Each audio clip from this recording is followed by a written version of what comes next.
Appreciate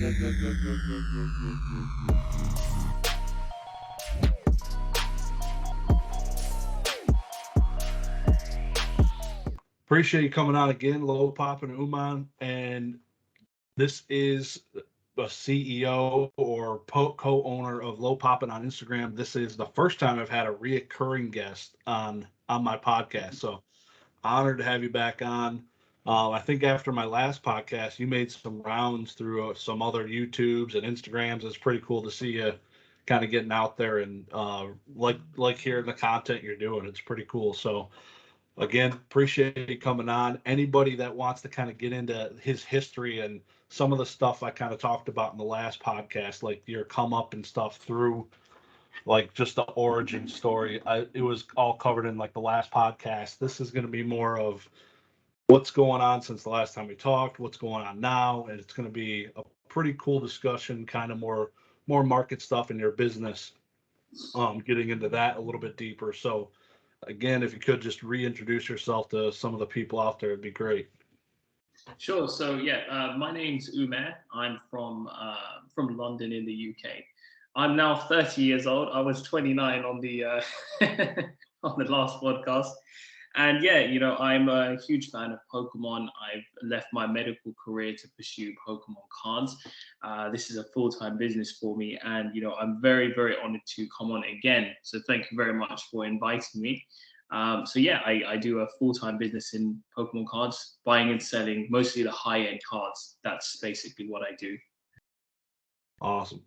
Yeah. So what, I guess right there, what do you consider high end? Yeah, so that's an interesting question actually. What is high end? Because there isn't a set definition of what's a high end Pokemon card. You can't look that up in a dictionary, right? Yeah. And probably everyone has their own definition of what is a high end card. I guess that it's I would usually the way I would this is just a rough approximation. I would say that I usually like to break the cards down into lower end cards.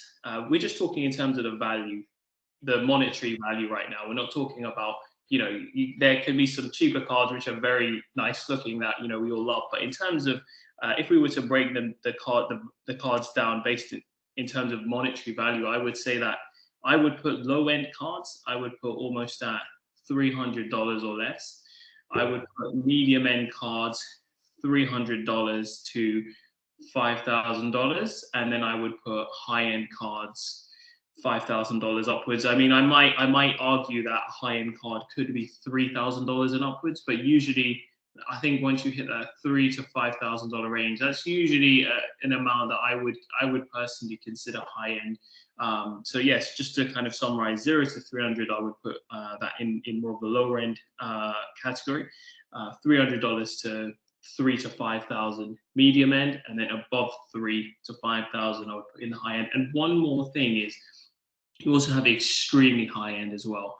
I would also add that category in, and I would usually say that's anywhere from $30,000 upwards or $50,000 upwards, kind of within that kind of region. I would put as extremely high end, which is almost significantly harder to acquire that kind of card as opposed to a $3,000 card. So that's my breakdown. I don't know what your breakdown is or how you would break it down, but that's kind of how I like to break the cards down. Yeah, so pretty similar, I would say. I don't even think about like over 5,000 really right now. I've been looking at cards. I want to dive into that PSA 9 first edition Charizard, which you had kind of just posted. But it's that's the one card I need for my set. So I'd be awesome to finally nail that down eventually. But yeah, similar. I think it's I don't know. I'm really indifferent because it depends like who you are really. Like a high end card for somebody's could be $250. It's all what you're making. So but if you're just looking at the cost of every Pokemon card, not somebody's actual salary, then exactly what you said. So there's the $250,000 cards, $20,000 cards, $200 cards. They're all in the spectrum. So you primarily focus, I want to say generally $750 plus. I don't even think I see much below that. Yeah, at the moment we are almost $300 upwards, but soon we're moving to $500 and upwards. So we do medium end cards and high end cards. So that there's definitely a lot of medium end cards, a lot of demand in medium end cards. So yeah, that's kind of what we're focusing on at the moment. That's our niche that we've focused on, and that's been doing us quite well actually, to just kind of focus on that area. And within these medium end and high end cards, you have high end modern cards, you have high end vintage cards, you have high end trophy cards, high end Japanese cards. So there's all different kinds of cards you can get as well. So that modern isn't necessarily all low end. There are high end modern cards you can get. Specific, for example, a lot of modern black labels I would push more towards the high end. If they're of like some of the modern Chase Charizards in black labels, specific promos, screen promos, I would put mostly in the medium end. But imagine somebody has a black label Mimikyu screen promo, for example. I would say that's a very high end card. I would say that's very high end. So it's just there are high end cards throughout the hobby, and most people think it's more vintage, but there's also low end vintage cards as well, lower grades of base unlimited, etc. So it's there are high end cards throughout the hobby. Yeah. So just like I'm gonna link your Instagram. Everything's down below. So as people are watching this, they can go click on it, check out your page. Crazy stuff on there all the time. Stuff coming in, stuff going out. It seems like after every golden auction or some big auction, you have some new fire to post up there. So I'm like, that son of a bitch, man. I just bid on that card, or like, of course he got it. But man, I love auctions. There's opportunities on auctions to buy good cards, good prices. That sometimes you can get lucky on auctions. So I definitely look out on all these auction houses for good deals. Well, yeah, no, I don't blame you at all. We'll get into that a little bit more later on. But the market has changed a little bit since the last time we've talked. A little bit, I'd say. A little bit, right? It's just a little. It's good for buying. I know you're probably buying some stuff at some decent values. What are your takes on it currently as we sit? So how long ago was our last kind of live stream? Was it around 6 months ago? I think it might. I'd say it's about 6 months ago. I'm gonna look right now. So, in between that time, we've seen two things happen. We've seen the trophy card market take off massively, and we've also seen the trophy market retrace to some degree as well. So that's why there's a lot that's happened. It's not just one thing that's happened. So yeah, I mean, over the last 6 months, I would say that there was definitely significant growth in lots of specifically trophy cards as opposed to set cards. I felt like a lot of set cards, in my opinion, were quite relatively stable, relatively holding value, a lot of the vintage higher grades. Again, this isn't financial advice. This is all my opinion today. And, I might be wrong in what I'm saying. I just have to give out that disclaimer and, do your own due diligence before investing. But I feel that over the last 6 months, we saw a lot of trophy cards take up. And the thing is, because they're so rare, it's almost, once people start buying those cards and they don't come up on the market, then you just almost get this built up, pent up demand, as they say, and then that increases the prices. And we've seen the Unicarp or PSA 10 went for a price of $78,000 on PWCC. We saw lots of sales. We saw the Logan Paul sell. And more recently, especially on the more recent heritage block, we have seen some retraces within trophy cards. We saw the PSA 9 Pikachu Illustrator go for $840,000, which is still an incredible price. Still an absolutely incredible price. Okay, slightly lower than the private sale that took place, but nonetheless, it's still a significantly high price. So we have to consider what's going on in the general economy as well. That's not something we should ignore.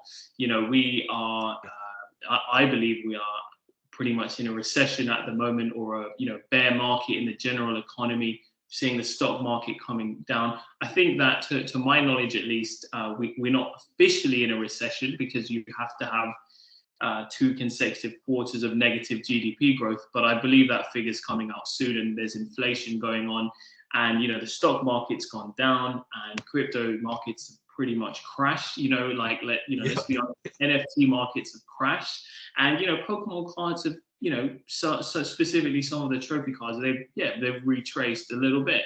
And I wouldn't say the Pokemon card market's crashed at all. I would say that it's retraced, and I still believe that lots of set cards are pretty much, we didn't see those huge rises in set cards in 2022, but I'm not seeing those huge falls in set cards, at least at the moment either. And I think that that's just, what we've seen is very normal to see. You see this huge exponential growth, and then it comes back down, because that's not sustainable to see every week, the price is going up 10, 20%. That's just not sustainable. So you saw trophy cards go up, and okay, they might have come down a bit, but they're still higher than where they were. And that's the thing.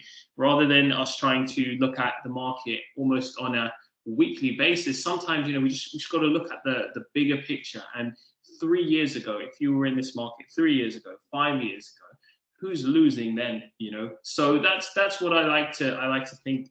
And I'm also fully aware that owning these cards, of course, sometimes cards can go down in value. That's the risk you take. But again, I am more about a long-term position in this hobby, and I believe in the long-term growth.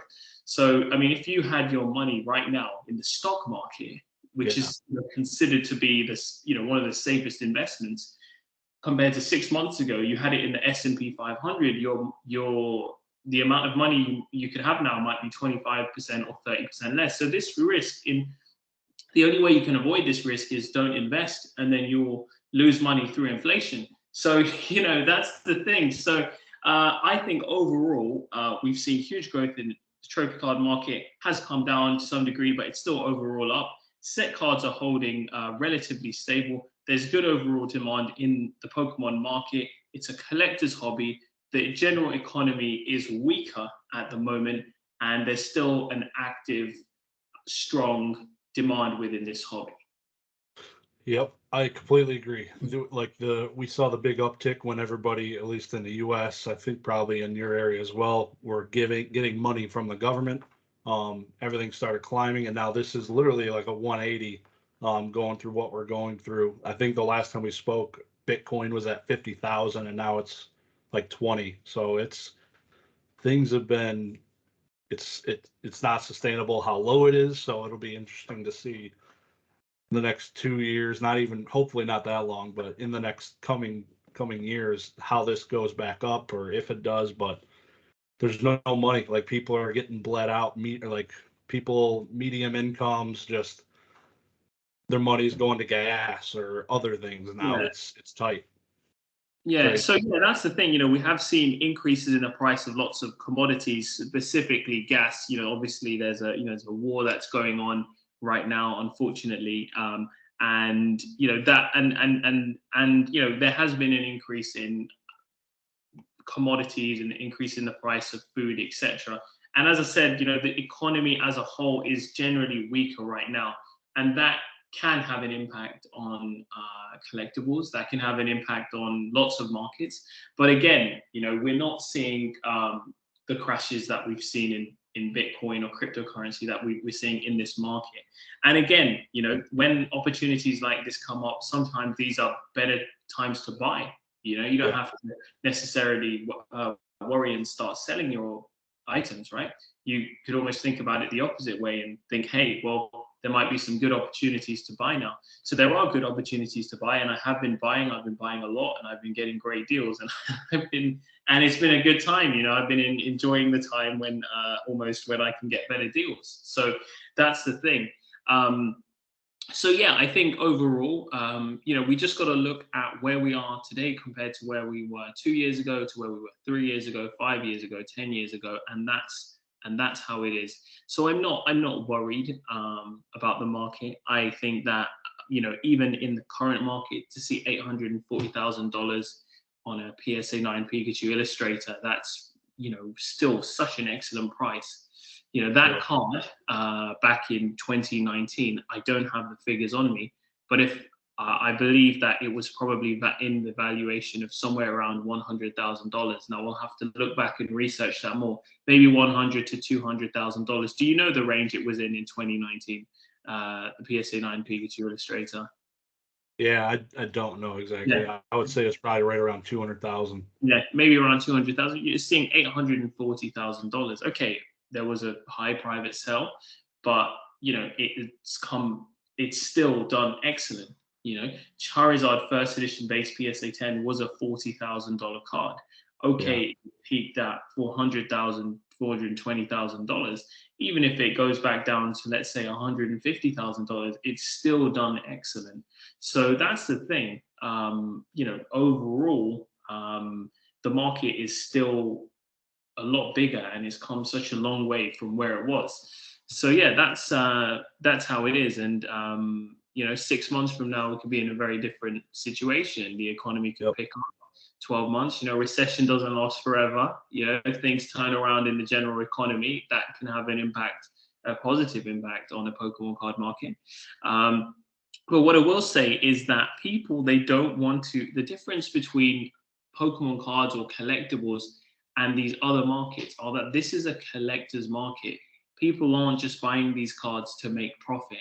So that also means that a lot of people aren't necessarily going to panic sell if the prices drop, because they love their cards and they want to hold them. That's the whole difference between this market and, let's say, for example, the stock market, or let's say the NFT market. Okay, I understand maybe some people would disagree with me with the NFTs, but I believe that a lot of people in the NFT market, it's more about flipping, making money. That's my view, at least.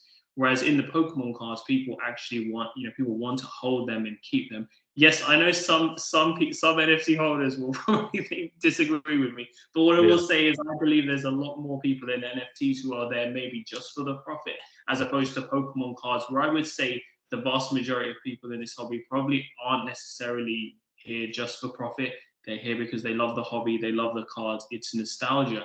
And that component in itself almost really makes people not want to sell their stuff and not want to sell their cards. And that's why you don't see that many high-end cards come on when prices go down, because people don't want to sell them. But when they go up, you start to see a lot of cards. And that's what we saw on the Heritage auction block. We saw tons of cards. But the thing is, what happened was that there is a lag between the time when you send your cards for auctions and sometimes when they actually go on auction with an auction house. And sometimes that lag, there could be a significant difference between the market sentiment when you decided to send the cards as opposed to when they actually get auctioned. And I think, unfortunately, a lot of people might have got almost done that, because only 2 months ago, the trophy market was super, super hot. So it may have been that many people thought, okay, well, the trophy card market's doing very, very well. And then lots came on at the same time as lots coming on. Crypto had crashed. The stock market's down. There's inflation. Gas is up. There's a war. There's a lot going on in the general economy right now. And all this supply that came on. So now I think what you will see, now that the prices did, retrace to some degree in that auction block, I think now you will see less supply come on, because people will think to themselves, actually, well, maybe I don't want to sell my cards at these prices. Maybe I want to buy cards, and then that can have the opposite impact, and then prices can hold / go up, etc. So yeah, I mean, there's at times where there are certainly good deals to be had, and that time lag is really important to be aware of when you make a decision to send something for auction, and when it actually gets auctioned, what's the market sentiment there? So that's just something really important to consider. Yeah, no, most certainly. It's pretty much nailed it on the head there. Are you doing anything with like modern sealed products or anything like that, or is it basically just slabs and stuff like that? Yeah, so I get modern. When you say modern, do you mean ultra modern, like the latest set? Or do you mean, okay, so at the moment I do. Yeah.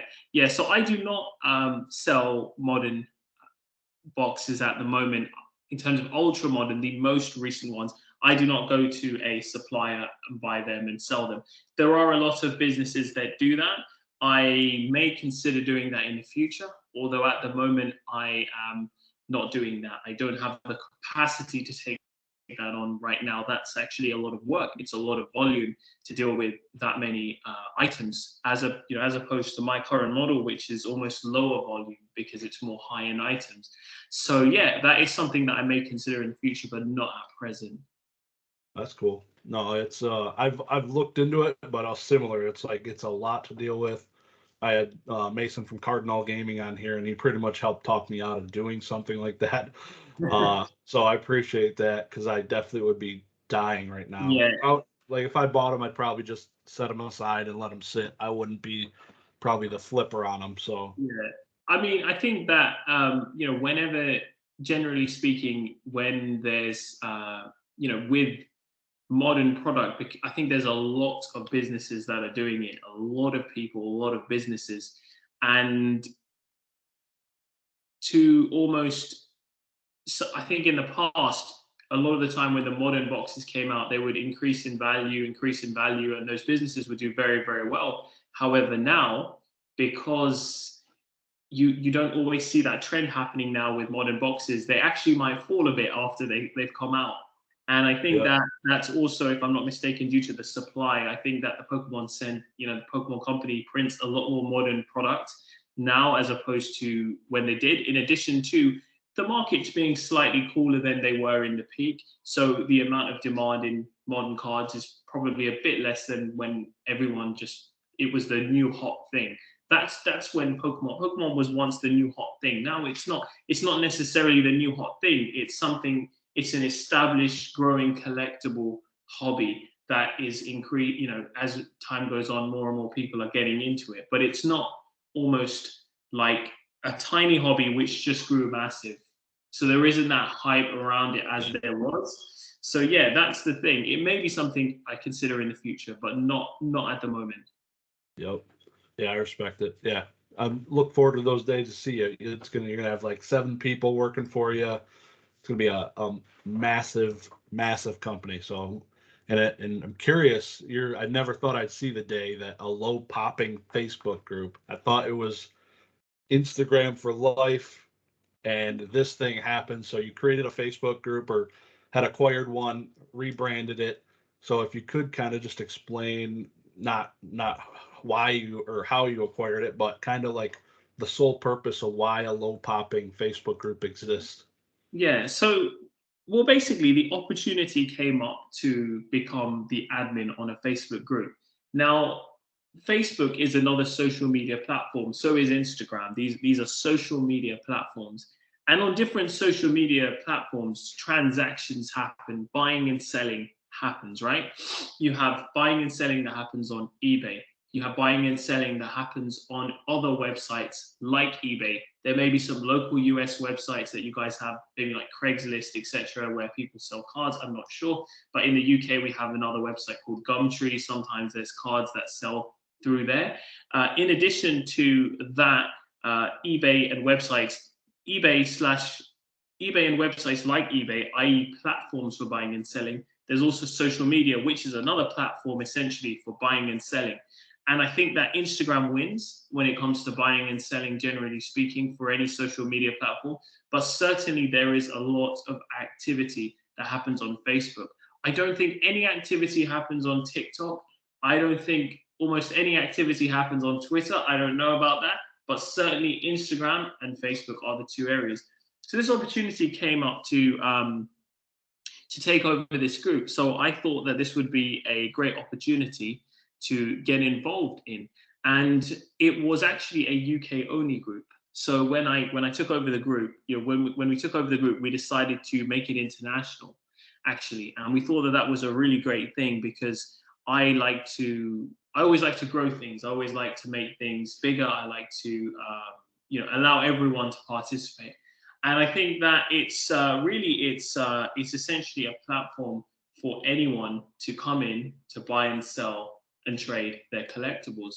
So people who maybe don't have those platforms on Instagram, Yeah. who would like to sell their stuff, can go onto the Facebook group that we have, and list their items for sale, follow all the rules, list their items for sale, and they could find buyers like that, for example. So that's essentially a great thing, I think, for the hobby, for people to do. So I thought that I would love to be part of it, and I might even use the group to sell my own stuff later down the line. But at the moment, we're not using the group. I'm not using it at the moment to sell anything of my own or to trade anything of my own. But if I see something nice come up, I might want to buy it, right? But at the moment, the core focus really is to just grow the group, and I wanted to make sure that I had a team of moderators in place that I trusted, and I believe you became a moderator as well. Yeah. And yeah, so that's kind of where we're at with the Facebook group. And yeah, I would like to make it the biggest Facebook group for Pokemon card buying, selling, and trading. That's what I would like. That's where I would like it to be. Awesome. Yeah, I don't know if you know my history with Facebook groups. I am moderator in two other ones. There's like a Wizards of the Coast one and a Pokemon Worldwide one, now Pokemon World, but have been in there since the beginning of kind of me getting back into collecting. And I did that kind of buying, selling, flipping raw cards. And it's never been a huge resource for selling slabs at a decent price. I think it's changed a lot in 2 years. Lot more graded cards are being pumped through there. That'll be really interesting to see what you end up doing with it. But I think definitely making it global will help, because not everybody I know there was some issues in the beginning where people don't want to transact with people in the U.S. because it's just a pain. But there are a ton of people where you see a card you want that's overseas, you might pay the extra $30 in premium, whatever it is. If it's a $500 card, it's like nothing compared to the card cost. So I've experienced that a lot. I've purchased a handful of cards raw through the UK, had it shipped here, and I've done vice versa as well. So it's usually when people buy from the US, it's usually a cheaper card, and then when it arrives there, you could sell it at a higher cost. So it almost works out to be the same, because sometimes a card is not as accessible over there in the UK. So yeah, I think that's certainly an issue within the UK. I feel we're quite limited in terms of what cards we can buy. And that's the thing, if you want to complete a specific set, you might really, really struggle. But then, hey, it's just, you could go on ebay.com and you can find it. But there are import fees, etc., involved, But at the same time, there are options like PWCC Vault as well that some people use, which is a fantastic option. So yeah, I mean and I think that in a lot of countries, if you almost restrict your buying, selling, and trading within that country, I feel like you will unfortunately be quite restricted with what cards you can acquire.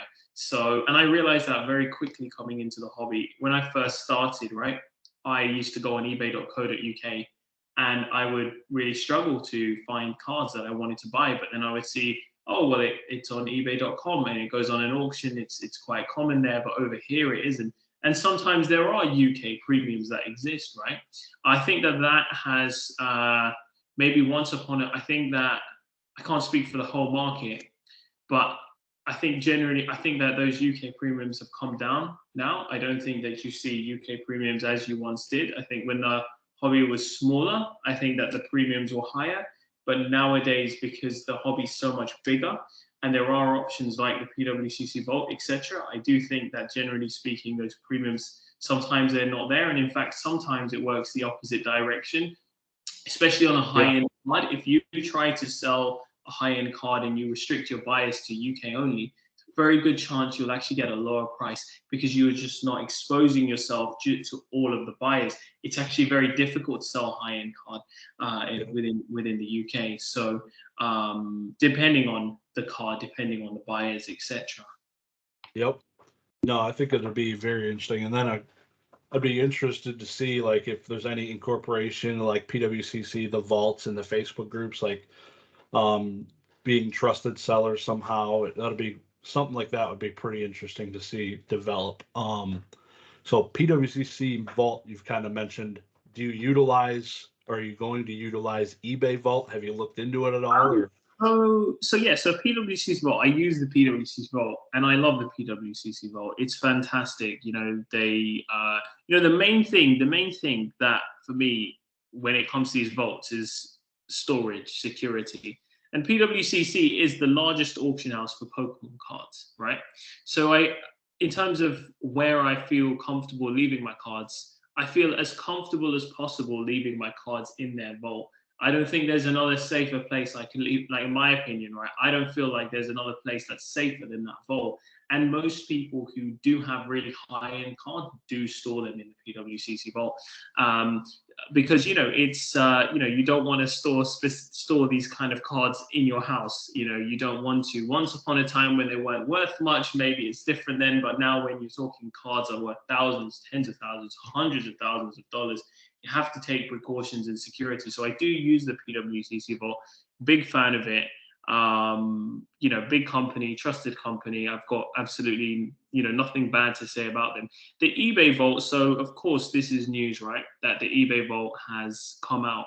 Now, I did see an advert of the eBay Vault, and I saw TCA Gaming in it. I saw a few people, a few different collectors in that advert, right, and saying, hey, my collection's worth this much money, and I'm going to put this much. So that's great. But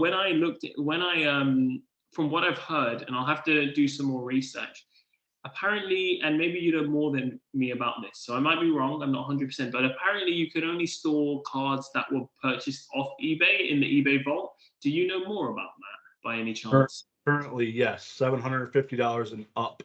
Yeah, so that's the thing, right? Like, I might not buy cards from eBay. I might buy them from an auction house. I might buy them privately. A lot of business happens privately. So I just don't know how I feel about, having, I mean, that would mean that I can only leave some level of cards there. I can't leave all my cards there. I think it would be a much better service if they offered people to send all their cards there. Awesome.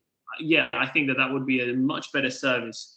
As it stands at the moment, I haven't used it yet. I will look into it more. I will consider, consider it. But at the moment, I have a good solution, which is predominantly using the PWCC Vault, which I feel like is a good option.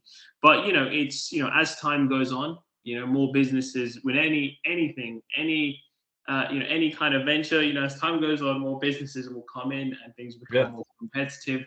So that's, just like the same with modern product. That's the same with these vault services. So eBay now wants to get involved because this is a huge business, right? Storing cards in a safe location. And there's only a few brands that will be able to really do it and be trusted with it, if that makes sense. Because it's very difficult for a brand new brand to come out and say, hey, people, trust me with all your collections, right? In this role, like eBay, okay, they've got the name behind them.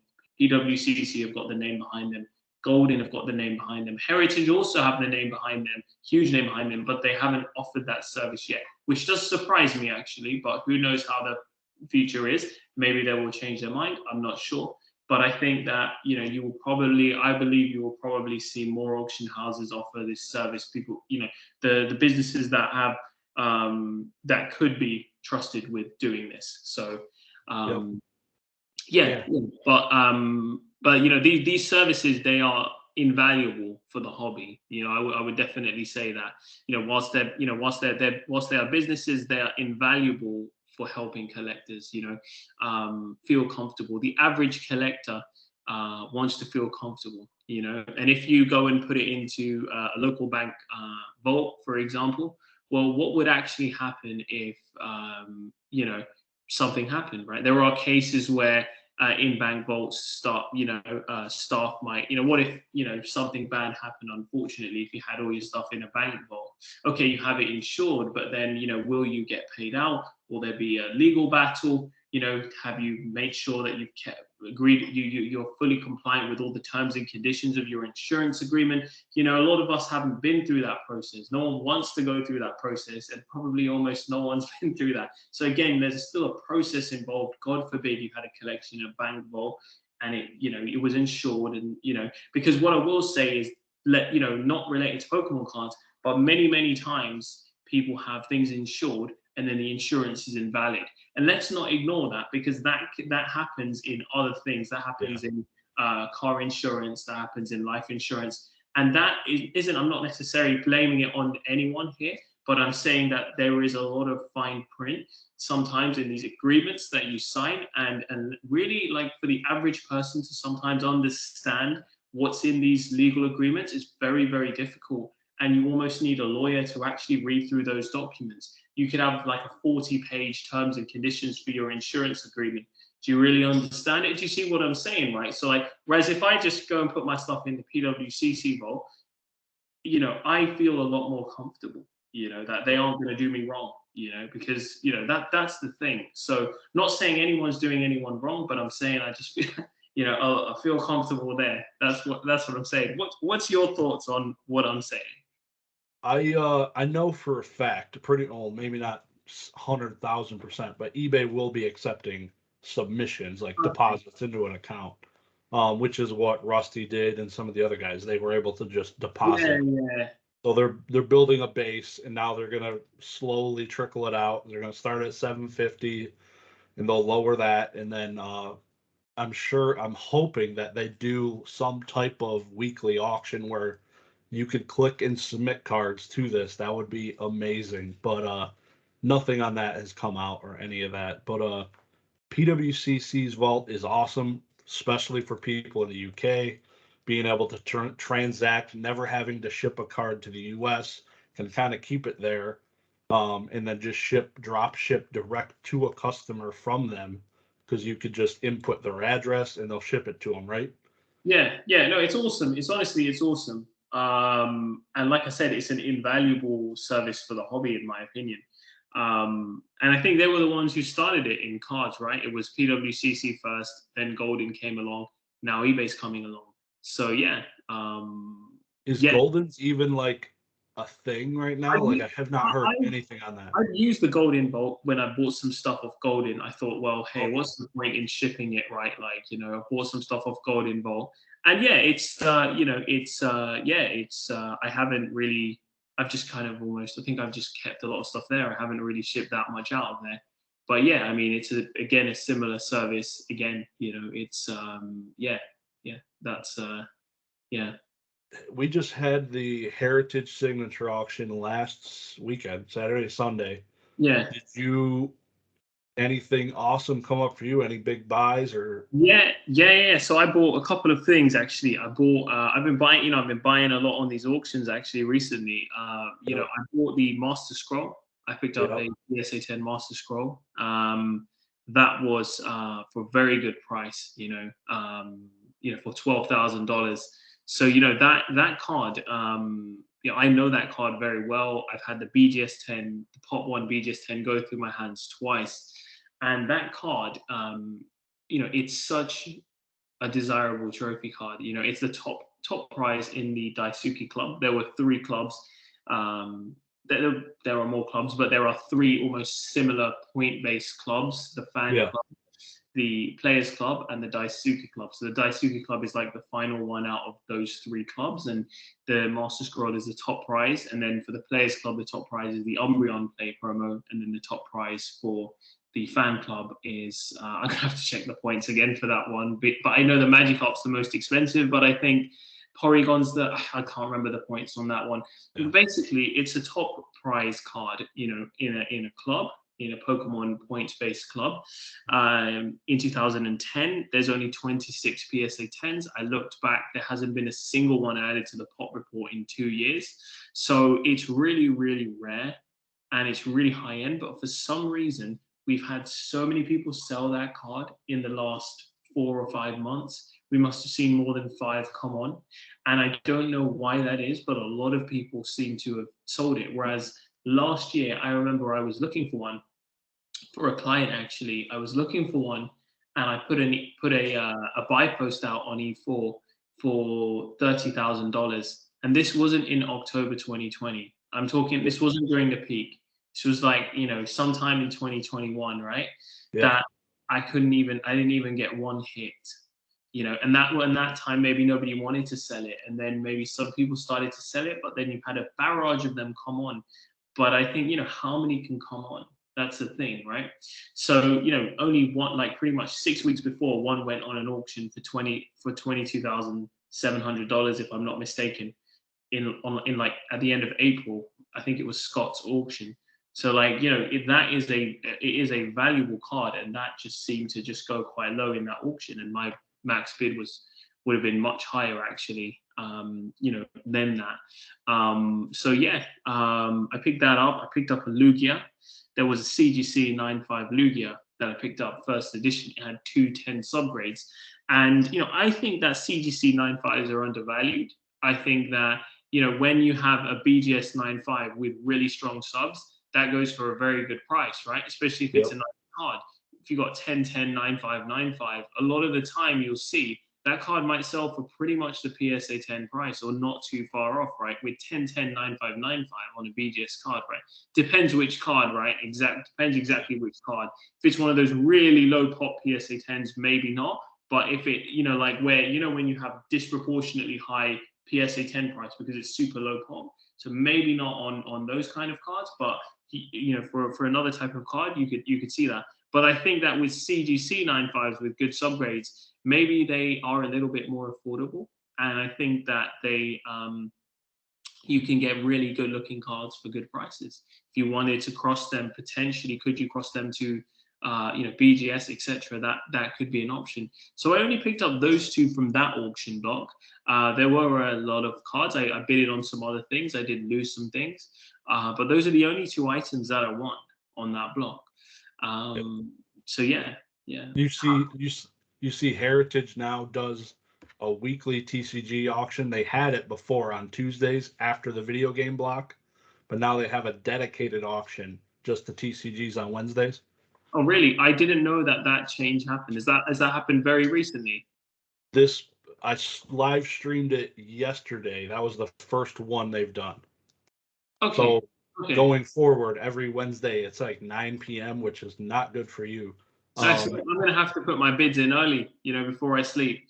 Yep. A lot of internet bids won a bunch of items. I've noticed a bunch of them. So okay, interesting. So yeah, I mean, maybe it's coming to a point where they are getting more and more cards come through, and maybe they are, you know, maybe they've decided to do that move. So that's interesting.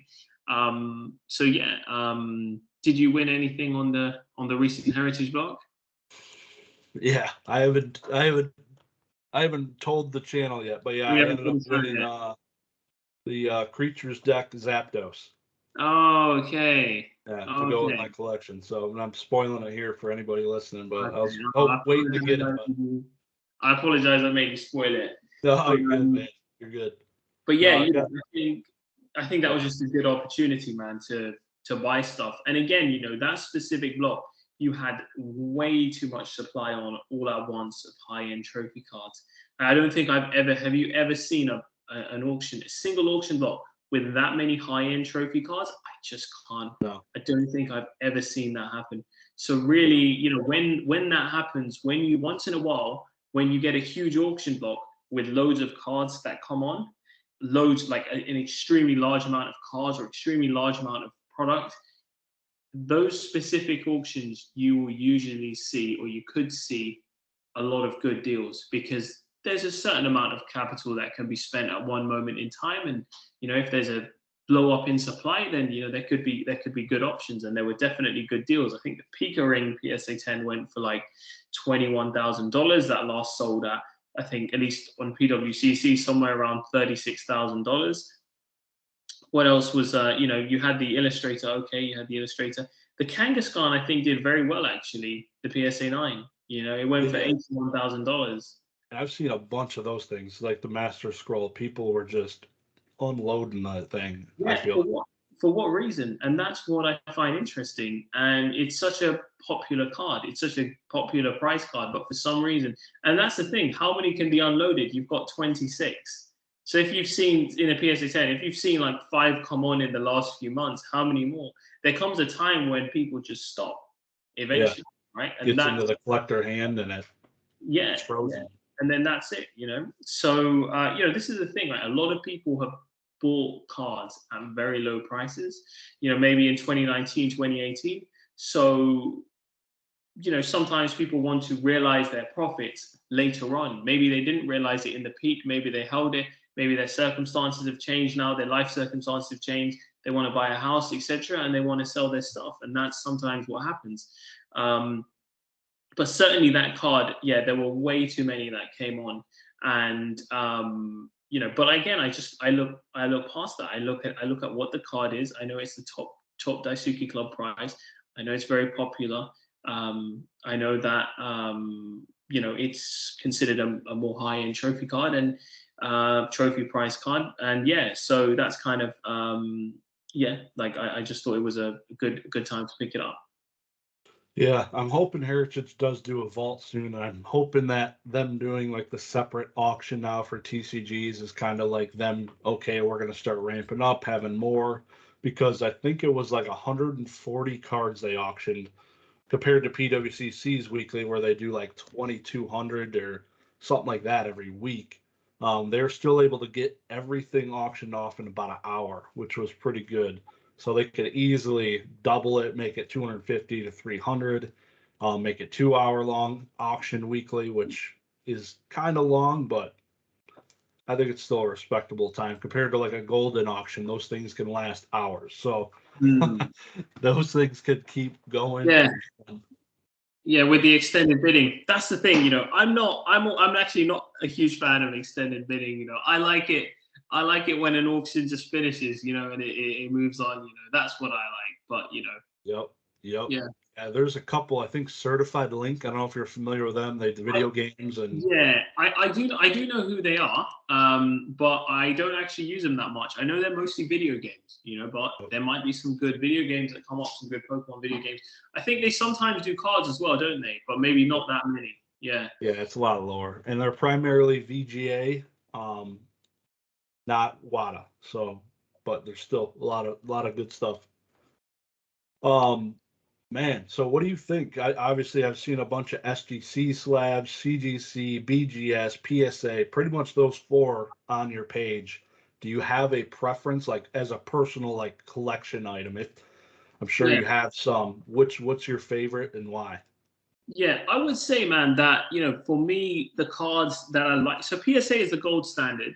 PSA is the gold standard for Pokemon cards, right? They are the most popular.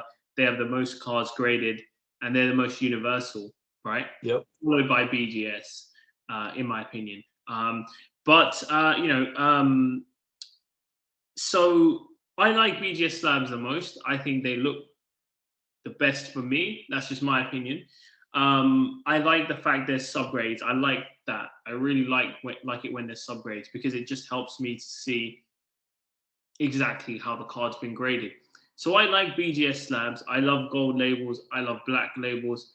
I just feel like they're awesome. And I like the fact that they have a sleeve inside the slab. Nice. CGC slabs, I think they look very nice in person. I think sometimes the pictures, they don't do them justice. But when you actually hold a CGC slab in person, it's actually really nice. Nice and thin and attractive and really clear glass. So I do like them. I like them all. I like all of them, but BGS for me does it, just in terms of the way it looks. Yep. What about the white label and silver labels? The black labels and silver labels. No, the silver and the white labal. Like the white labels for the lower grades, for the lower BGS grades. Yeah, I mean,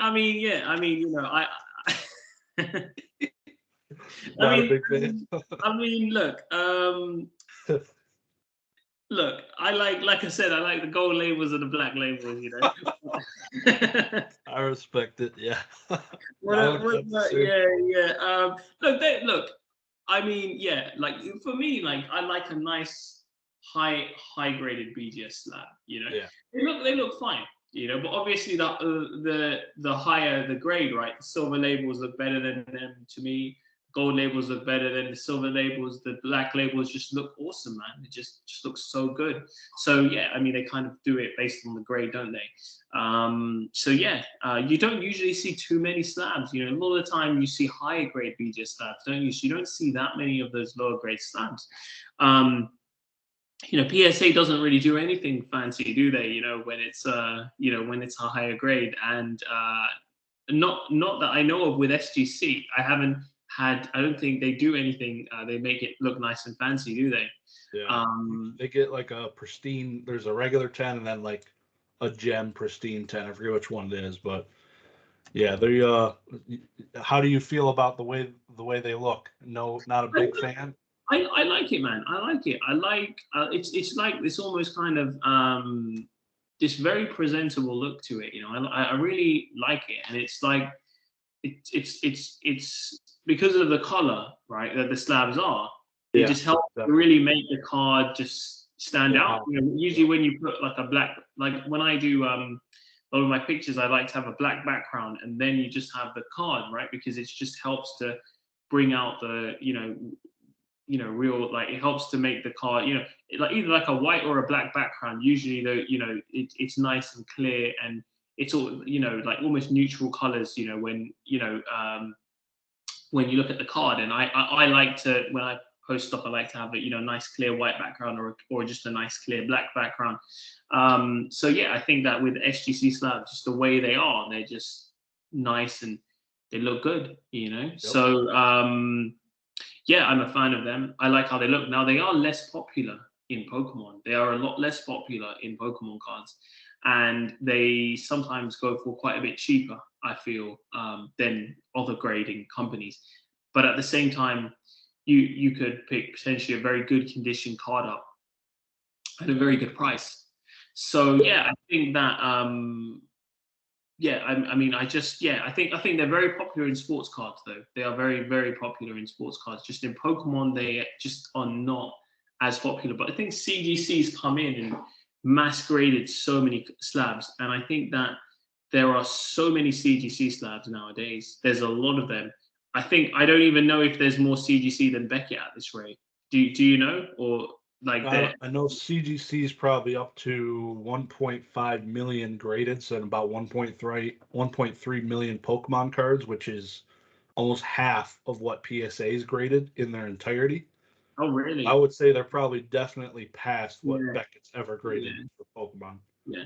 So they CGC, and I think that the way they did it was very, very smart, because they came in when the other companies were backlogged. It was You good know. time. Good So, time. so yeah, I mean, they're very, very smart the way they did it, right? The other companies were backlogged. They came in, they offered a cheaper grading service, right? People went with them. Now I see CGC, I see PSA, BGS, CGC, like those three. I They are they are quite consistent. When you look at sales, when you look at prices, they're very consistent grading companies, generally speaking. And I could buy a high-end CGC card, and I know that it's got that value. If that makes sense, it's going to be worth that much money.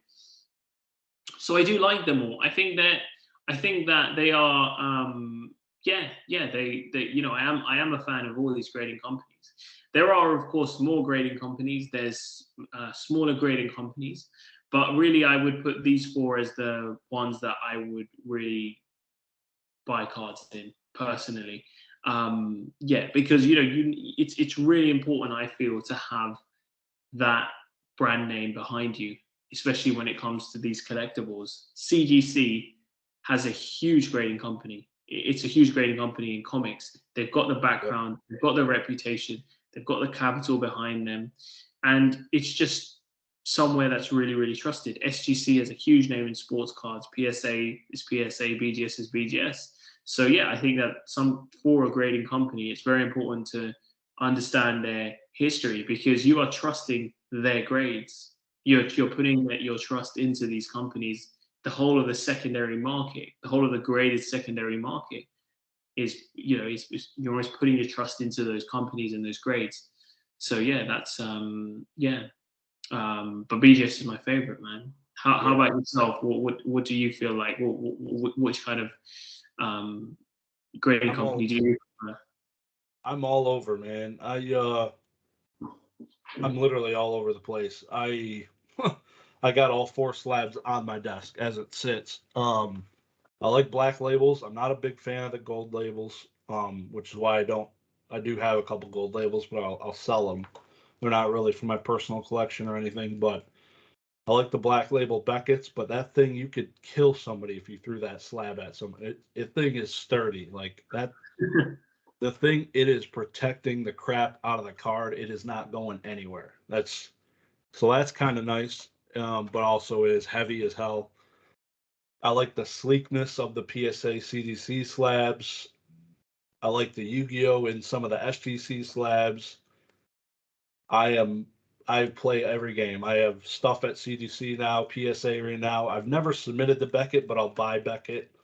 I can't do their submission forms and all that crap. It's like VGA, do it on paper. I'm like, are you serious? They need to fix that. It's insane. Yeah, I think that that's the thing. I think that grading could become so easy. I feel like, at least I feel like, right? Okay, I'm not working for the grading company, but you know, in the past, there was a company called Graded Gem in the UK, and I used to submit my cards to them, and I literally just sent them the cards. That's it. I didn't have to do anything else, and I just loved it. They've now kind of closed, at least to my knowledge, they're closed. But yep. That's what I want to do. I don't want to have to do all this paperwork as a customer. You don't want to do that much work, and sometimes I feel like these grading companies, it would just be so much easier if you could just literally submit your cards. They could do something like a video recording of the opening of the box, upload the video, something like that, just so there's transparency. I feel like just some kind of process like that could make things so much easier and hassle-free. And I feel like that's almost why you have middlemen grading. There's people who offer that service just to make things easier. Like that is honestly why, like, I feel like a lot of the time why there are middlemen. Yep. Just to make it, if it was as easy as just sending your cards in and not worrying about it, then you probably wouldn't really have the middlemen, and that's their business model, to make it easier a lot of the time, at least. You know who the newest middleman is, right? In the United States? Who is the newest middleman in the United States? PWCC for CGC trading cards. Oh, really? You could submit your raw cards, and they'll send them to CGC to get graded, and they go straight into an auction after, they say, 10-day turnaround to get graded. $20 a card. 10-day turnaround. Yep. Wow. So you can literally send your cards to PWCC and they'll grade them for you. Yep. Wow. And I heard they're working towards Beckett to do something like that for Beckett as well. So yeah. But it has to go into auction, not to a vault. Right. That's the caveat. I see that. So there is like, okay, there's a great turnaround, there's a great price, but it has to go into auction. I see that. And then that's interesting, and again, so that will change things quite significantly, especially if there's something like that with PSA, for example. A lot of people may just bulk send their collections rather than sending them to middlemen at present. They may, for example, just send them, especially because a lot of people do grade and instantly sell. They may just do that process, and that can make things different. Yeah, I got a feeling that will happen with PSA once PSA's head's completely removed from their ass, which is probably towards the fall end of the year. So when they're caught up towards on the backlog, then they could start doing some of these wheeling deals with some of these companies and making some deals happen. So that would be pretty huge, I think, for them to get that PSA deal locked in. Yeah, I think that we did see PSA announce something which was really important recently. We saw them announce that they will be reopening their lower submission category. Do you remember what it was? Was it a $20 submission category that they were going to reopen? If that's really fresh news, the lowest one I know of is 30. Are they offering the 31 at the moment? $30 maximum of 20 cards, I believe. Okay. I think that I did read something along the line, something saying that by the fall of this year they would have caught up with the 2021 backlog, and that is very good. That is very good to finally be up to date with the backlog. And once we're up to date with the backlog, that's a huge thing, because so many cards were sent for grading. And finally, once we caught up with the backlog, you've seen a lot of supply come on, right? Over the last year, over the last 2 years. At that, after we caught up with the backlog, I believe that I know, people can feel differently, right? People can have their own opinions, but I think that the amount, certainly that it should slow down, the supply, incoming supply. I think that's what would happen, in my opinion. Yeah, and look, I don't know if you follow, I'm sure you do, PSA's Instagram.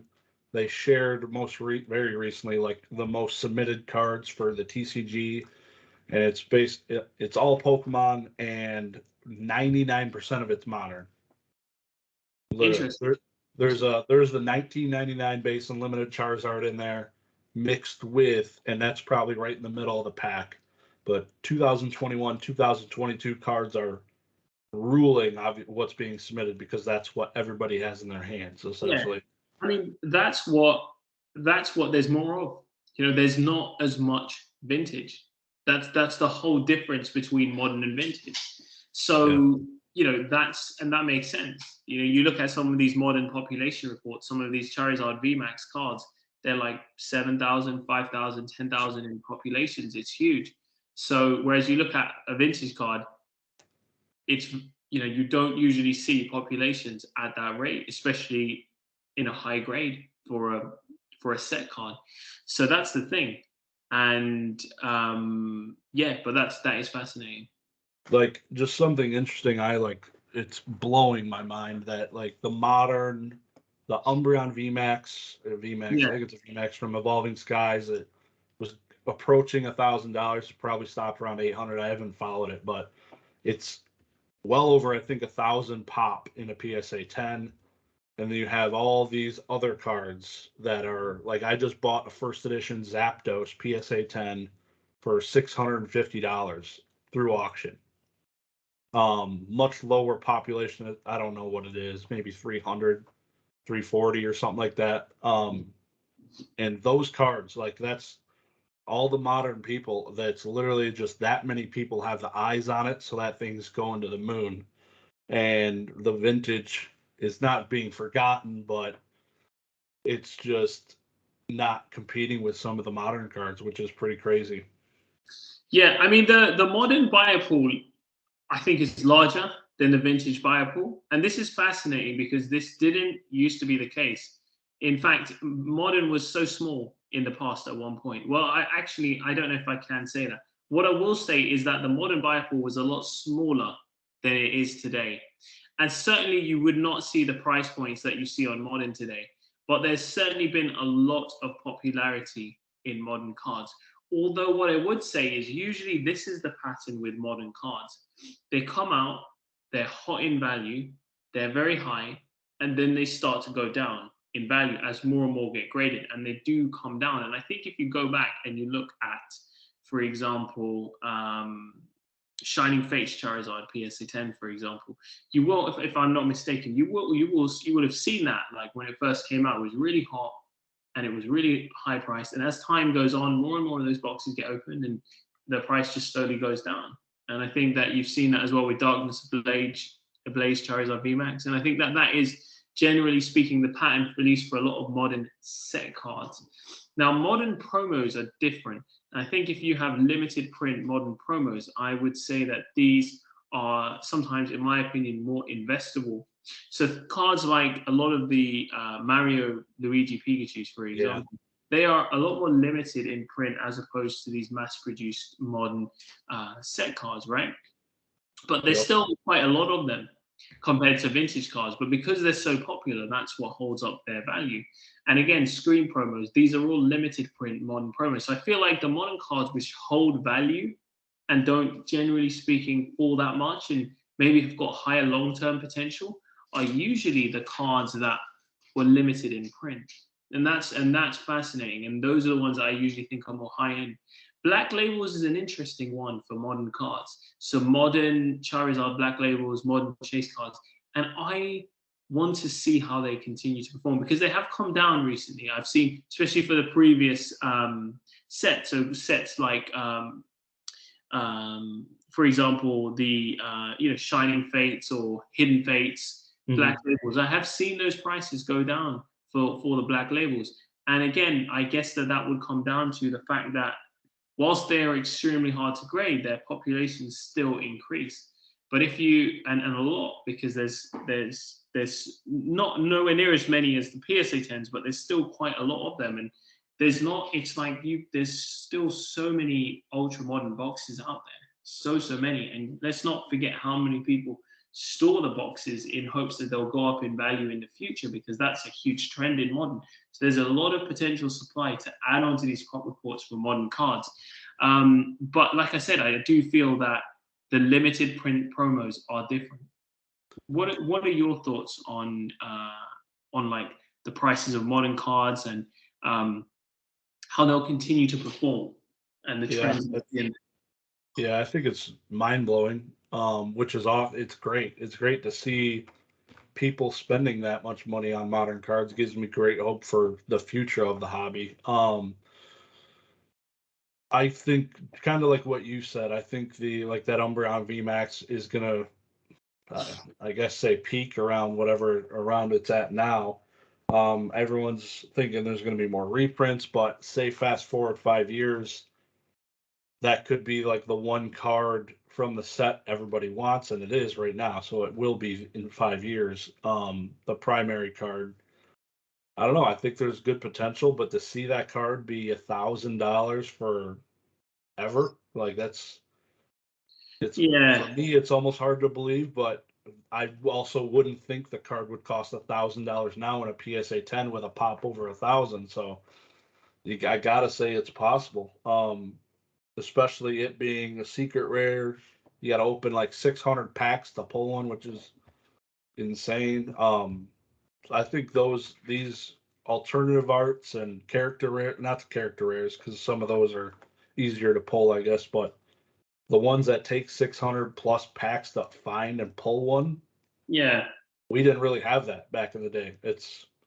So the scarcity, like also we're printing a crap ton more, I have to say, but I don't know. I think there's a good potential. If it's doing well now, cards are selling for $1,000 now, and the market economy's down. Holy cow! It's we're in for a ride. I mean, if anything, if there's something that's going to come down because the economy's down, I believe that modern cards will be a lot more prone to coming down in value, as opposed to a lot of the vintage cards, in my opinion. And you're not really seeing a sudden drastic drop. Like, what are evolution boxes? Last time I saw, they're still at that $700 mark, etc. Right? There's tons of them out there, right? It's usually the rarer stuff that holds better in down times. And when we look at the stuff that's not that rare, especially a lot of the modern stuff, people still want to enjoy this hobby, and that's how this is different. This isn't a stock market, and it shouldn't be treated like a stock market. Yeah. And I think when people treat this like a stock market, then that's where they can make huge mistakes in this market, because it isn't. It's a collector's market. People have emotion here. Sometimes people will pay significantly more for a card just because they want it. And it might not be worth that, but hey, they want that card and they want it right now. They might be willing to pay a lot more money. We've seen that happen. Sometimes even if somebody's offered 3 times the market value, 4 times the market value, 5 times the market value, they may not sell a card. They may not sell that card. And there could be the same card on eBay sitting at the same price, but they might not sell it. But I think that I feel like it would be very difficult to see that happen in Bitcoin if somebody said, hey, here's 5 times the value. I think that anyone would sell their Bitcoin and just buy more Bitcoins. But sometimes people, they just don't want to sell their collection, even if you offer them above the market price. So that's the thing. And this is a collector's hobby. And that's what insulates it also from falling in down times. People still want to participate in this hobby. People want to enjoy the hobby. And I do feel like sometimes it's, it's just a fantastic thing to do with your time. People, they spend a lot of their time working, going to work.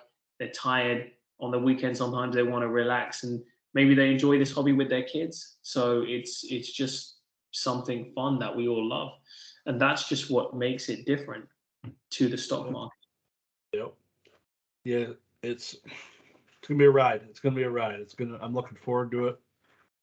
It's gonna be for a long time. I plan to be into this for a long time, so I'm looking forward to the ups and downs and not treating it like a stock market. So Yeah, that's the thing, and it's not, and that's why I feel like you haven't seen a lot of things fall, even though the economy's doing very bad, not very well. Who knows how it's going to do, right? But while it the is very economy's good.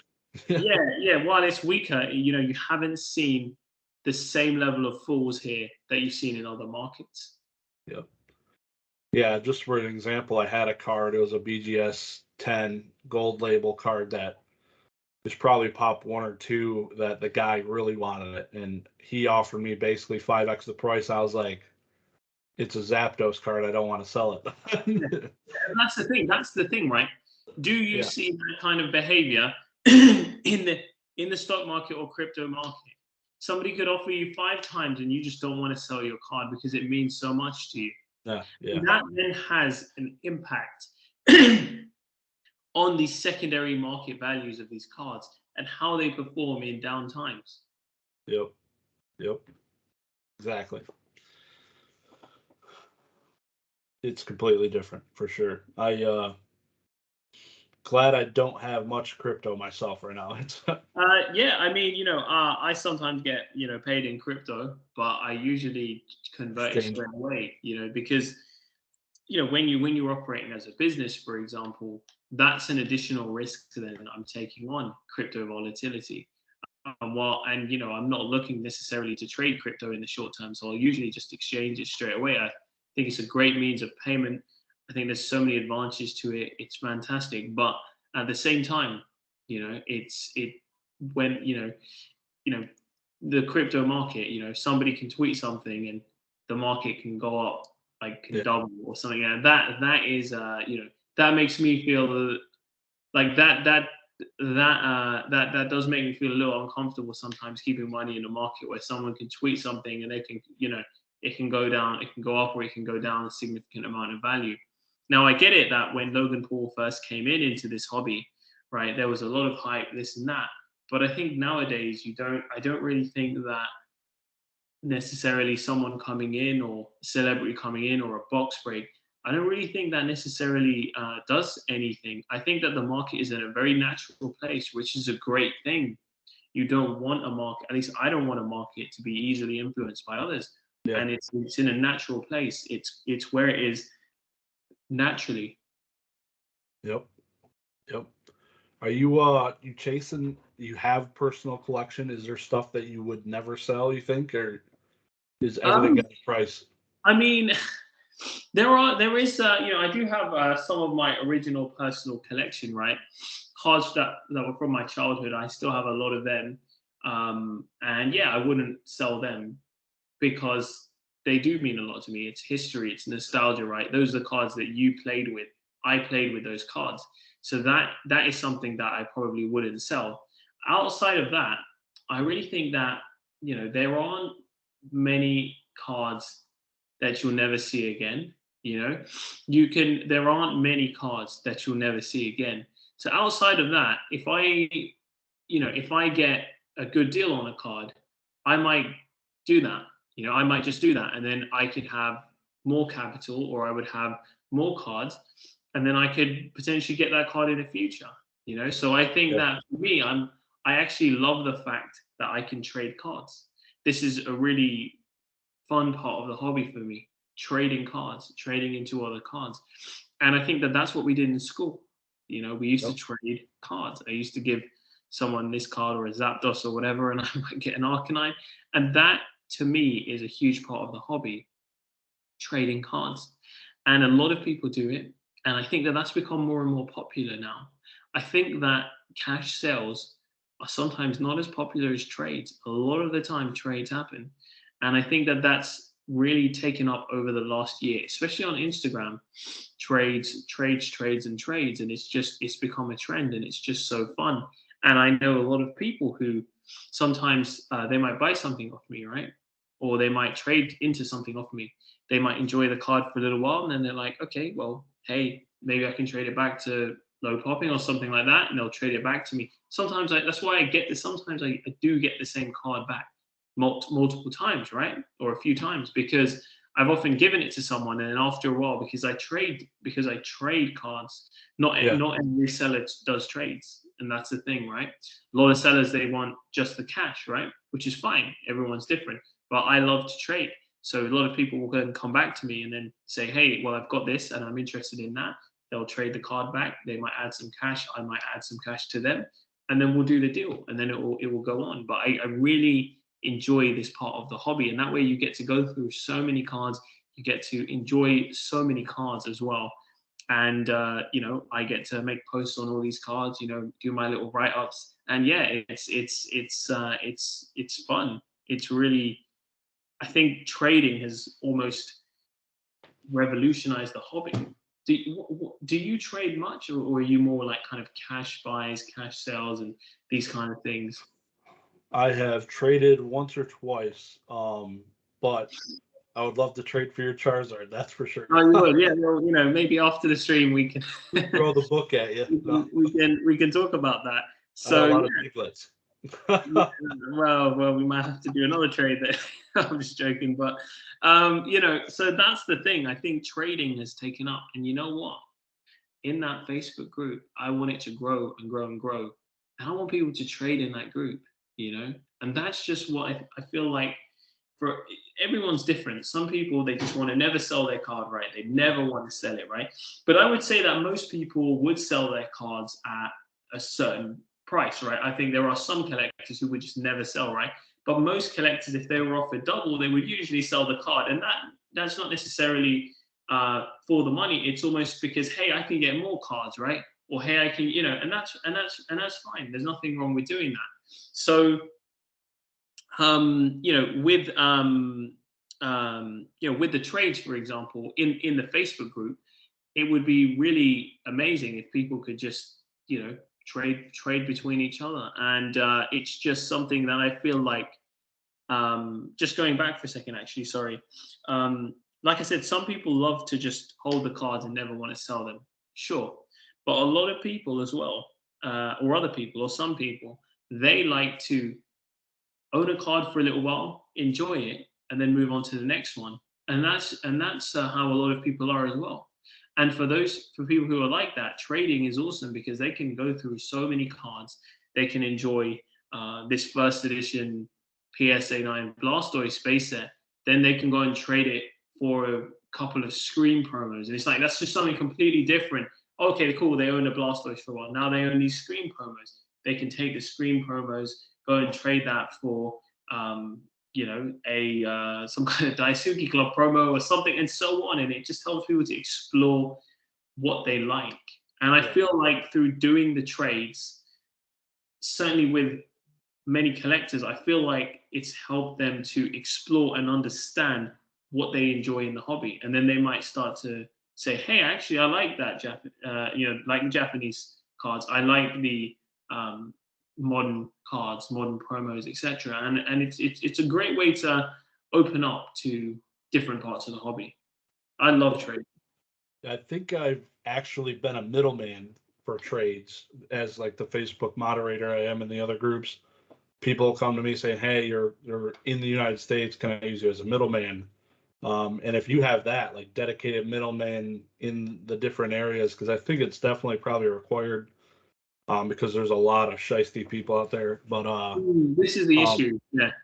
So having the middleman service for whatever $10, and everybody pays for their own shipping, and you guys have the risk, and that's it's pretty cool. And there's no taxes when you're doing trades straight up. So that's huge. It's huge. Yeah. So that's the only thing with trades, right? Are you going to get scammed? And that is a problem, right? Yeah. Now, usually with when I do trade with somebody, if they're reputable, usually you know, that's the thing, right? Because I've been in this market for a long time now, and I know who's reputable. I know who maybe isn't reputable. That just because someone doesn't have a reputation doesn't mean you can't trust them, right? Somebody who's done a lot of business, right? Okay, they have the references to back them up, but usually, you know, that's how I'll do it. You know, if they are reputable, and I trust them, I will usually take the risk. And fingers crossed, I may have been. I don't think in terms of a trade, I don't think I've ever been scammed. I think I was once scammed as a seller. Somebody put a fraudulent chargeback request on through PayPal, but I got my money back in the end. In terms of doing a trade, I don't think I've ever been scammed. I mean, if it's above a certain threshold, I would either want items to me first, or I would want to use a middleman, etc. So I do my due diligence. I assess the risk, etc. Based on certain parameters, and then I make a decision. So that's the thing. As someone who's newer in the market to do trades, probably want to use a middleman. You probably want to use a middleman. There are a lot of middlemen out there that do offer to perform trades. There's a lot of people. In fact, I think say most people who are reputable, not most, but a good number of reputable collectors probably will do middlemaning as well. Yep. Yeah, I'd say most Facebook moderators are kind of there to help. So definitely reach out to them for sure. Yeah. So but trading, man, I just love it. I love it so much. Yeah, having that joint be a part of the Facebook group would be cool. Like as being just like pushing, like, hey, we have these reputable middlemen. You guys can do trades and utilize them, and that'd be cool. I think that'd be huge. I think that would be a great thing to do, especially in the Facebook group, because in the Facebook group, that's where people who don't have a platform can come in and advertise their items, because otherwise eBay doesn't facilitate trades. Like, how do you do trades? eBay doesn't facilitate trades. Usually auction houses might, I don't know, but certain, I mean, trades happen from collector to collector, usually speaking, right? And to have that option there, that would be good. And to have a trusted middleman to receive the trades, etc. That would be very good. Yep. You got any new video games or anything lately? So I have bought the Pokemon Silver. I've got a Water 9.6 A+, right? I've got the Water 9.6 A+. And basically, I sold a few video games actually. I think maybe last time I had a couple of games. I had the yellow first print white ESRB.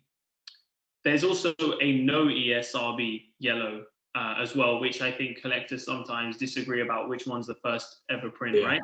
Yep. And there's more to it. There's some video game collectors who know a lot more than me, right? But I had a white ESRB symbol, considered first print Pokemon Yellow 9.6 A++. I sold that. I also had a Pokemon trading card game 9.6 A++. I don't believe there's a first print of that. It's in terms of the US print. Sold that game recently. The one I have now, I have the Pokemon Silver Water 9.6 A+. Now, Water have released population reports, which is huge. Yep. Which is huge. Now, the video game market is not as hot as it was. And now you have a market where you have population reports. So you can go in, you can even see which games are actually rare. You can buy them. Like, the video game market is such a good place to be in right now, in my opinion, because you can literally see what's rare and you can go and buy it. That's and it's not as hot as it was. So prices are lower. It's just an incredible place, because before we were all playing a bit of guesswork. No one really knew how many of these there were. And that is very scary to me as a collector / investor, when I'm going to put in potentially tens of thousands of dollars into an item with absolutely no population data. I find that very hard, and I'm not the only person. There's many people. So I do feel like not having population reports really restricts a grading company. And looking into it, I looked into the population report. So I looked into every single Pokemon game, first gen, second gen, third gen, main series games, right? So actually, I think I probably looked at all of them, and I looked at red, blue, yellow. I looked at the different versions, the different prints, etc. And I think you have, is it 5 red Sandshrew 9.8. Is it 5 of them? Maybe you might. Yeah, that Yeah, sounds it's right. 5. So that's a few. There's a few out there, right? So there's very low, but the demand that, like, this isn't Pokemon cards, right? Where you have 120 or 121 first edition 10 Charizards and they're worth the price they are, right? This is a smaller market which sees really high prices, but they're also much rarer as well. Like that, like, let's not ignore how rare these games are. And so I looked at the population reports and I saw that Pokemon Silver has got 3 9.8s and 5 9.6s. And I looked at all the other games and I was like, wow, that's so low. So I bought the 9.6.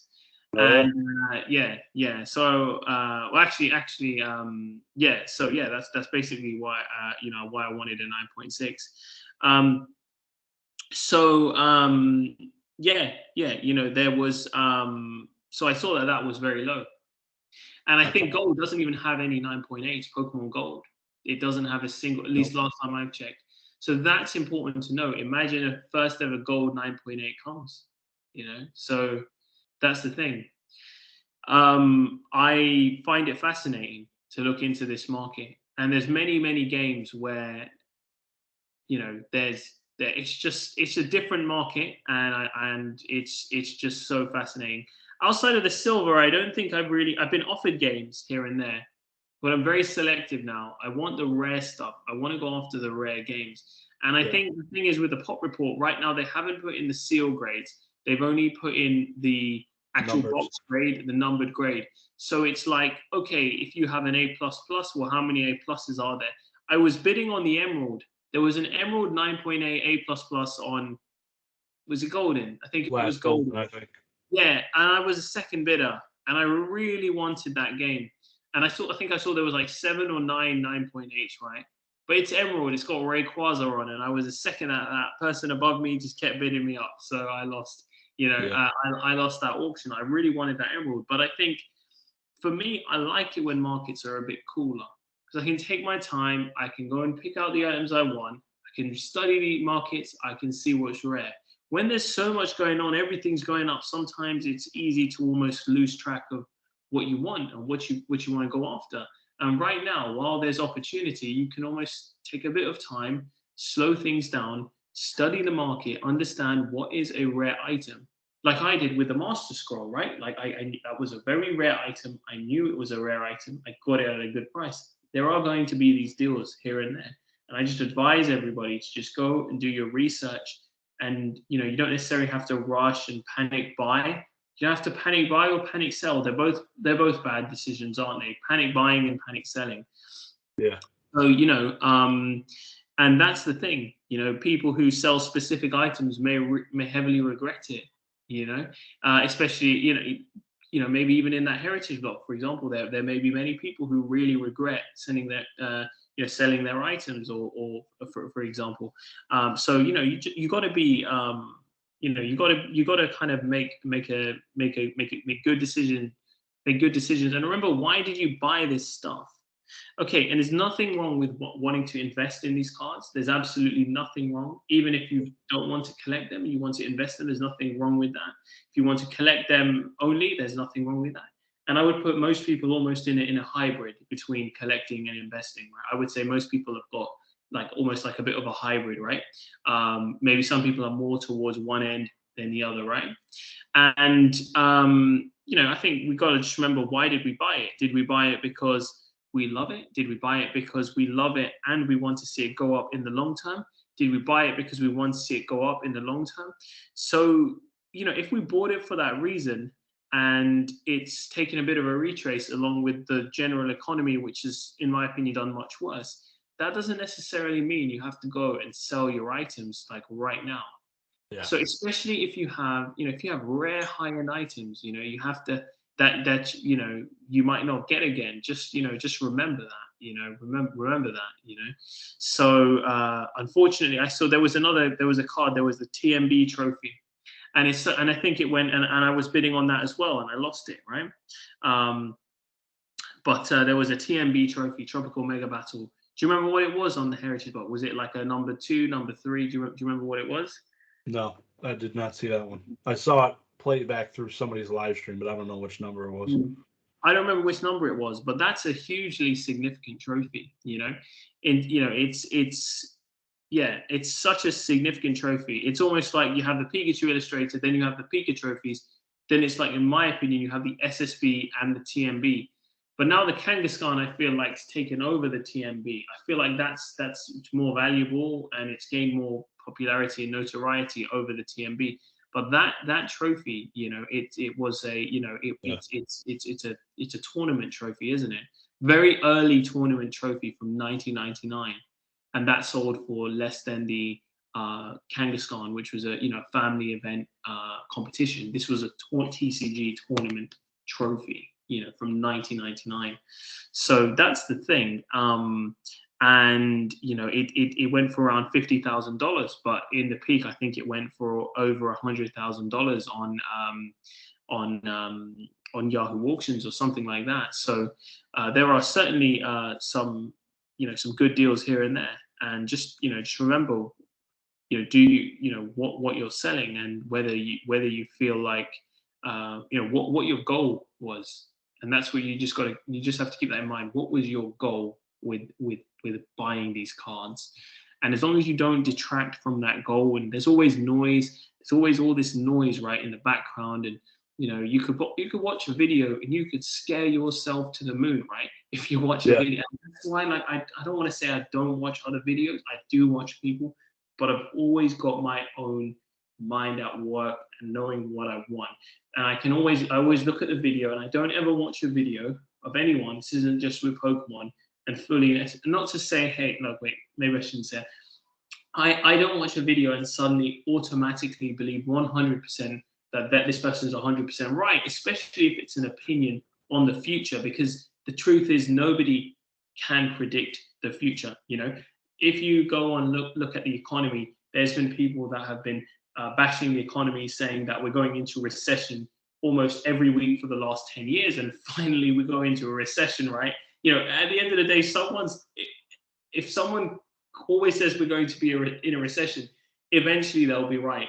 If someone has always said Pokemon cards will go down in value, eventually they'll be right, you know, because that's what happens. It goes down and it goes up, and that's the thing. So just, you know, don't necessarily, you know, and make your own decisions. Make your own decisions about the hobby and the market.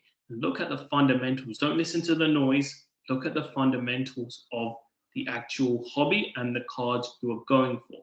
And as Scott says, you know, older, rarer, minter, better. These are very important things. And I would like to add on popularity as well onto that. And that's very important as well, in my opinion. So older, rarer, minter, better, and I would add on popularity as well to another factor, right? That's within the hobby. And then when you look externally at the hobby as a whole, when you look at Pokemon cards as a whole, right? We are the world's largest largest grossing media franchise. I just turned 30. Are you 31, 32? 31. 31, right? And a lot of collectors are in their late 20s, mid 20s, early 30s. And you know, we just need to look at, again, the fundamentals here. The fact that in 10 years' time, the average net worth of all of us will be significantly more, and therefore we'll have more money to spend. And sports card collectors are so much older than Pokemon card collectors, right? So when we just look at how young of a hobby, yet how big of a hobby we are, it's quite shocking. Have we ever seen I mean, art will have to go back in history. Have we ever seen a hobby with collectors of our age with this level of market cap or this amount of money? I'll have to, you know, we'll have to look back in history at this age group, you know? So I'd be curious to see what like a Honus Wagner sold for 30 years ago. That's that. There you go. And that thing is, that kind of data, to even get your hands on it, is so hard. You know, it's so hard to get. But you know, one thing I will say is that I was looking. So you had the 2008 recession, right? And you had the 2008 recession, and I was looking out on the PSA website at the Michael Jordan rookie card, right? Because 2008 Pokemon cards were tiny, like tiny, as I wouldn't even. I mean, there may have been some people around collecting it, but it was just tiny, right? Yeah. Probably, who knows, you probably get first edition PSA 10 Charizard for $100. Do you know what you could probably? Who knows what you would have got it for, right? Yes. But essentially, when I look back and I looked at 2007, 2008, 2009, there's very limited data on the PSA website for the Michael Jordan rookie card. But from the data I saw, I'll have to recheck to confirm. In fact, I would advise everyone to go back and look at that, what happened in the last recession to sports card. And I mean, this is just one sports card. I get it. There's other sports cards, right? And I'm not a sports card expert. You know more about me than sports cards. But I know that is a very iconic sports card, and certainly one of the blue chip ones, right? The Michael Jordan rookie card. So I looked at from the very limited data you have. I would just say, go and look at that. And I actually want to pull it up right now and look at it, because I don't want to give any misinformation. So if you give me a second, I'm just going to look at that and see. Yeah. So I want to just talk about it a little bit also while you're looking that up. But I believe the price wise, just so people can have an idea what this card is, it's pretty much line for line almost now with Charizard. The PSA 9 is similar price to the PSA 9 first ed Charizard, and the PSA 10, that one peaked at $800,000 versus the Charizard not hitting that, but it's come down to a much more similar level the last I saw. Wait, really sorry, I missed what you said. Which specific card are you talking about? Sorry.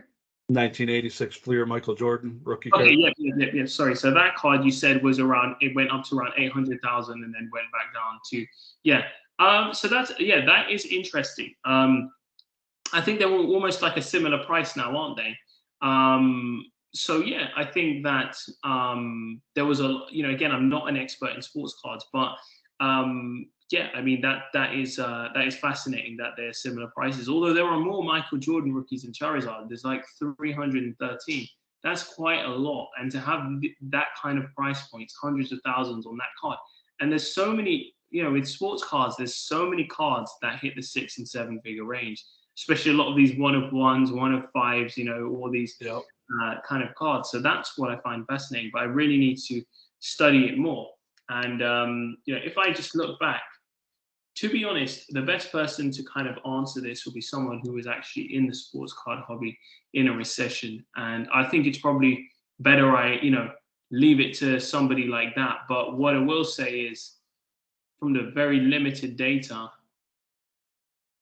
there's very limited data in that time period, But collectibles, generally speaking, my understanding is that they don't fall as hard in recessions compared to other asset classes, Yep. And I'm following like some other sports card collectors on YouTube, Instagram, and it's pretty much line for line what Pokemon's doing. It's not like it's doing something much different. They're seeing drops in prices across the board. And it's also like the low season for them. Football's not happening. Baseball's basically the only thing. As basketball and hockey finish up in the matter of a week, they're going to be done. So it's time will tell how all this plays out. And but yeah, I'd be really curious to see if we could dig some of that old data back from like the 70s, 80s. I would want to speak to somebody who was in, what happened last recession to the sports card market, because that will give us some information. But I mean, again, one more thing, and I really believe this is true, is that when news often comes out, there's a reaction that happens instantly. And after some time, people get used to it and things almost normalize. And that's the thing, right? In terms of the news, the general news, right now, the news that's hot is crypto's crashing and NFTs are down and the stock market's down. So just remember, that's all hot, right? And, after some time, people still want these cards. You haven't taken away the desire for these cards. There might be slightly less disposable income, right? That is true, right? There is a lower amount of disposable income because commodities have increased, etc. Right? So perhaps that factor, that single factor, is a negative factor for Pokemon cards. But again, the higher valued items, or specifically the rarer items, right? I would say more so rare items, right? Those are not necessarily going to just they can't be flooded on the market. That's the whole difference when you go into rare stuff. It can't be flooded on the market. Essentially, just more protected from a mass dumping by holding a rare card. So that's one thing. And then yes, people who are in stronger financial positions will not bear as much of they will not suffer as much from the recession. Unfortunately, if you're in a worse financial situation, you'll be hit harder in a recession. So again, it's I would say that I would expect to see modern falling almost, but yeah, I haven't seen it, which is just it's just I've seen, we saw trophies fall, but I don't even know if I would entirely put that to okay, there is the general economy that's bad, but then why is modern not falling? Was that just the natural retrace that you saw in trophies from the huge peak? Because that was going to happen at some point. There was no way that trophies were going to stay like the way they were. They're just consistently growing, right? At some point it had to come a bit down, right? But still overall up, right? And that's the thing. What was the reason? And it's just such a hard thing to understand. I would say in general, I would say some modern is falling, but there are those anomaly cards that are performing. Like I know bulk is down to like a low. I know sealed stuff isn't flying off the shelves right now, like it used to. Like you could walk into Walmart now and pick and choose kind of what you want. So it's but yeah, do you think the modern has fell in the last month or two? Because that's when that's the thing, right? That's like I know that modern has fell, right? That's definitely true. But one thing I would say is because the trophies have only really fell in the month or two, right? I would say in the last month trophies have fallen. So that's the thing. Has modern fell in the last month? Nothing I would have ever noticed. I don't follow it closely enough. I would say it's I don't. just slow. I don't follow it super closely as well. So anything I have said about modern, please make sure you double check that. But again, just on the general trend, my understanding is in the last month we haven't seen huge declines in modern, at least to my knowledge, right? But I do see that when you look at ultra modern, the prices are not like they are actually $80 for a lot of boxes. So So but it's just fascinating, the entire market, man. Man. Oh, it is gonna be awesome. But I definitely gonna wrap this up. It is my daughter's birthday today. So happy birthday to her. Yeah. Got some fun stuff planned, and definitely appreciate you coming on. Definitely gonna hit you up about the Charizard. Won't be able to discuss it with you this minute, but would love to be able to maybe get you a bunch of inventory or something, because I definitely don't have that expensive of a single item, but I definitely have a bunch of $1,000 plus items. So I don't know. We'll maybe talk and work it out something. Awesome, man. Thanks so much for inviting me. And yeah, man, we'll speak soon. Oh yeah, I'm gonna have both your Instagrams linked down below, and also the Facebook page. Anybody wants to join it, but definitely hope to have you on the third time eventually, and maybe 6 months from now, kind of just keep going every twice a year, and kind of just recapping things. Would be pretty cool. Awesome, man. All right, man. Thanks so much for having me on, and thank you to everyone for watching. And yeah, we'll see you guys soon. All right, man. You have a good night. All right, man. See you later. All right, man. I'll talk to you.